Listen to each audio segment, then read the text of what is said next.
बंगाल को प्रदीप भंडारी जी, आप लोगों ने 2021 में भी जोर लगाया था। एक सेकंड प्रदीप भंडारी जी, आप लोगों ने 2021 में भी जोर लगाया था। उस वक्त भी आपने मां माटी मानुष की बात कही थी, आपने कट मनी करप्शन की बात की थी, लेकिन ममता बनर्जी उसके बाद भी हैट्रिक लगाने में कामयाब रही और 200 प्लस सीटों का ट्रेंड उन्होंने बरकरार रखा। उस वक्त भी आप कुछ नहीं कर पाए। यह अलग बात है कि 3 से बढ़कर 77 जरूर हो गए थे।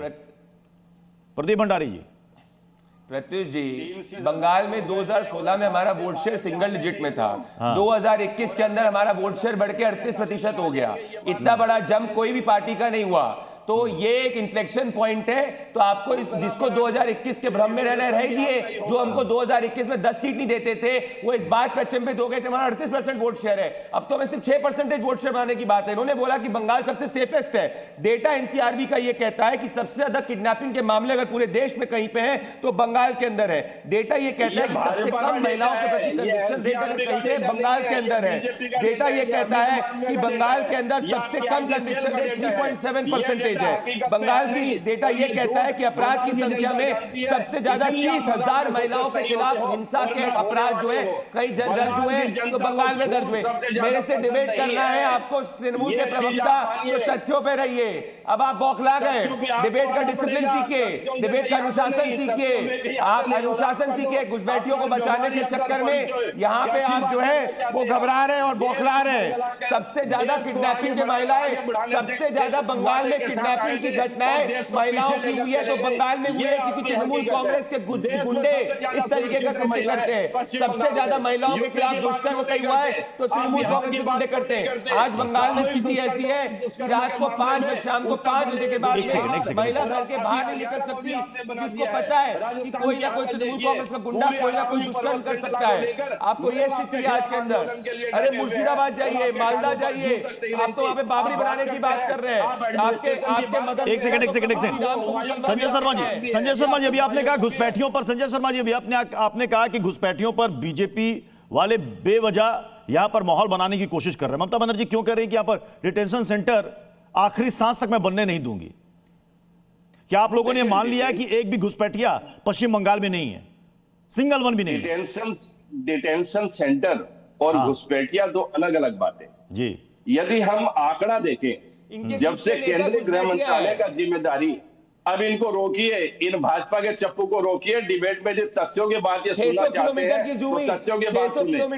इनके आने के बाद केंद्रीय गृह मंत्रालय ने अभी तक जो बॉर्डर 600 किलोमीटर की भूमि है, उनको ममता बनर्जी की तृणमूल कांग्रेस की लीडर लवली खातून खुद एक बांग्लादेशी घुसपैठिया निकली है। इनके खुद की एक पंचायत की मेंबर बांग्लादेशी घुसपैठिए को पंचायत का मेंबर बनाते हैं। ये इनकी स्थिति जो बांग्लादेशी घुसपैठियों को आज वो क्या देंगे? मैं राजीव रंजन जी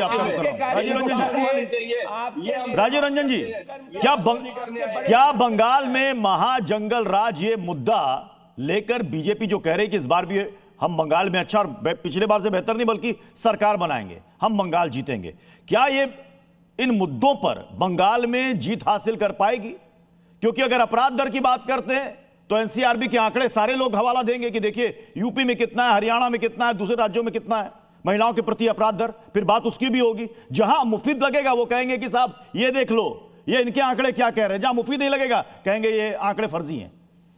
राजीव रंजन जी, देखिए आंकड़ों से इतर अगर हम पश्चिम बंगाल की अराजक तस्वीर को देखें तो निसंदेह संदेश खाली और आरजी घर, ये दो बड़े ऐसे उदाहरण जो पश्चिम बंगाल के अंदर भ्रष्ट अफसरशाही, अपराधियों और टीएमसी के राजनेताओं का जो संगठित गठजोड़ है उसकी ओर वो संकेत देता है।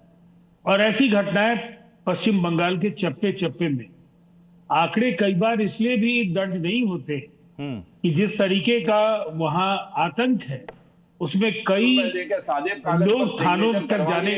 आप संजय शर्मा जी अभी नहीं, संजय शर्मा जी वैसा नहीं चलेगा। मैंने आपको तो नहीं संजय जी मैंने कहा आपको, मैंने संजय जी प्लीज एक एक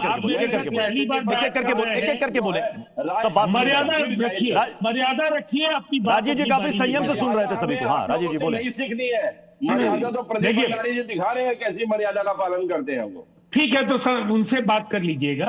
मुझे बख्श दीजिए। नहीं, एक सेकंड संजय जी, राजीव जी काफी देर से सुन रहे थे, आप दोनों को सुन रहे थे, अब उनकी बारी, उनको बोलने दें जी।